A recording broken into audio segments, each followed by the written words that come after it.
بسم اللہ الرحمن الرحیم۔ السلام علیکم ورحمۃ اللہ وبرکاتہ۔ مرنے کے بعد قرض کا وبال کیا ہے؟ حضرت ابو ہریرہ رضی اللہ تعالی عنہ سے روایت ہے کہ رسول خدا خاتم الانبیاء محمد الرسول اللہ صلی اللہ علیہ وسلم نے ارشاد فرمایا، مومن کی روح اس کے قرض کی وجہ سے لٹکتی رہتی ہے اور اسے جنت میں داخل ہونے کی اجازت نہیں دیتی، اس کے قرض کے ساتھ لٹکی رہتی ہے، یہاں تک کہ اس کی طرف سے اس کے ترکہ میں سے، یا اگر اس کا ترکہ کم ہو یعنی کہ چھوڑا ہوا مال کم ہو تو پھر ورثاء کی طرف سے اس کا قرض ادا کر دیا جائے۔ جب تک قرضہ ادا نہ کیا جائے تو مومن کی گویا کہ لٹکی رہتی ہے۔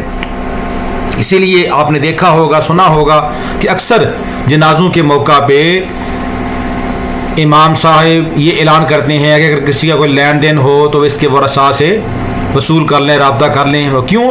اس لیے کہ جب تک وہ گویا کہ قرضہ آدمی کے اوپر ایک بہت بڑا بوجھ ہوتا ہے تو اس کو ادا کرنے کی کوشش کرنی چاہیے۔ بہت سارے لوگ ایسے ہوتے ہیں کہ جو قرض لے لیتے ہیں لیکن واپس دینے کا نام نہیں لیتے، کہتے ہیں خیر ہے کیا کرنا دیکھے، لیکن اگر دنیا میں نہ دیا تو آخرت کے اندر وہ دینا ہی پڑے گا، اور آخرت میں دینے کے لیے مال پاس نہیں ہوگا تو پھر نیکیاں دینی پڑ جائیں گی، اگر نیکیاں بھی نہ ہوئیں تو پھر اگلے آدمی کے وہ گناہ اس کے اوپر ڈال دیے جائیں گے۔ آخرت کا معاملہ بہت سخت ہے، اس لیے دنیا ہی کے اندر ہمیں چاہیے کہ ہم اپنے حساب کتاب کلیئر کر کے جائیں، کسی کا ہم نے قرضہ نہ دینا ہو۔ اللہ ہم سب کو عمل کرنے کی توفیق عطا فرمائے۔ تو یہ کسی کو لباس پہنانا کتنی بڑی فضیلت کی بات ہے۔ حدیث پاک کے اندر اس کا مفہوم ہے کہ جو آدمی کسی بے لباس کو، محتاج آدمی کو لباس پہنائے تو جب تک وہ لباس یا اس کی لباس میں سے ایک لڑی، ایک دھاگا بھی اس آدمی کے بدن کے اوپر رہے گا تو وہ آدمی اللہ کی حفاظت میں رہے گا۔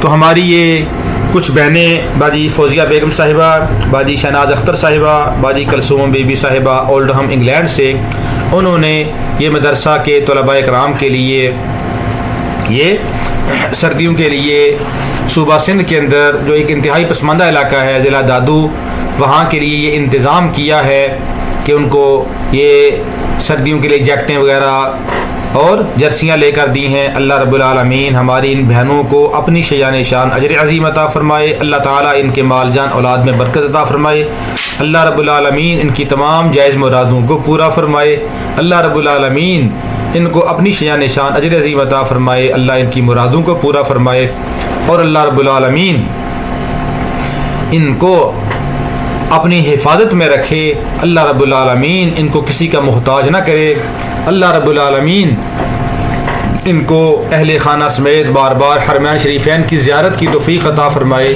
اور اللہ رب العالمین ان بہنوں کو ہمیشہ اسی طرح نیکیاں کرنے کی توفیق عطا فرمائے کہ ایسی نیکیاں کہ جو دوسروں کے کام آئیں، دوسرے بھی اس سے مستفید ہوں اور ہمیں بھی اس سے فائدہ ہو۔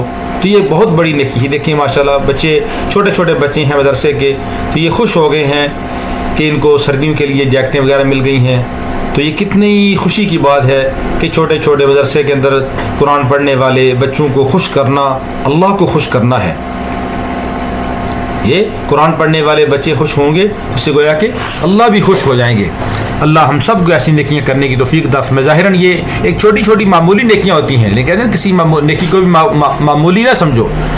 ایک نیکی کی قدر اس وقت آئے گی جس وقت انسان ایک نیکی کے لیے ماں کے پاس جائے گا، باپ کے پاس جائے گا، بھائی کے پاس جائے گا، بیوی کے پاس جائے گا، عورت خاوند کے پاس جائے گی، لیکن کوئی ایک نیکی دینے کے لیے تیار نہیں ہوگا۔ قرآن پاک میں آتا ہے نا، اعوذ باللہ من الشیطان الرجیم، یوم یفر المرء من اخیہ و امہ و ابیہ و صاحبتہ و بنیہ، انسان بھاگے گا اپنے باپ سے، اپنی ماں سے، اپنی بیوی سے، اپنی اولاد سے بھاگے گا، کسی کو ایک نیکی دینے کے لیے تیار نہیں ہوگا۔